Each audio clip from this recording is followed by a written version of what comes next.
بسم الله والصلاة والسلام على رسول الله اما بعد فاعوذ بالله من الشیطان الرجیم بسم اللہ الرحمن الرحیم۔ محترم سامعین، اگر ہم ترقی اور بلندیوں کے سیڑھیوں پر چڑھنا چاہتے ہیں، اگر ہم کچھ مقام اور مرتبہ حاصل کرنا چاہتے ہیں، تو ہم سب کو نبی کریم صلی اللہ علیہ وسلم کے اس فرمان مبارکہ پر عمل کرنا ہوگا۔ حضور نبی کریم خاتم المرسلین صلی اللہ علیہ وسلم کا ارشاد گرامی ہے، تین چیزیں جس شخص میں موجود ہوں وہ شخص بلند درجات تک نہیں پہنچ سکتا۔ وہ تین چیزیں یہ ہے: نمبر 1، جو اپنی اٹکل سے غیب کی خبر دے، یعنی اپنی آپ سے غیب کی خبر دے۔ نمبر 2، فال کی تیروں سے اپنی قسمت معلوم کرے۔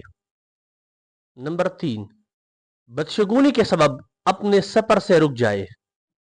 بدشگونی کا مطلب یہ ہے کسی چیز، شخص، عمل یا وقت کو اپنے حق میں برا سمجھنا۔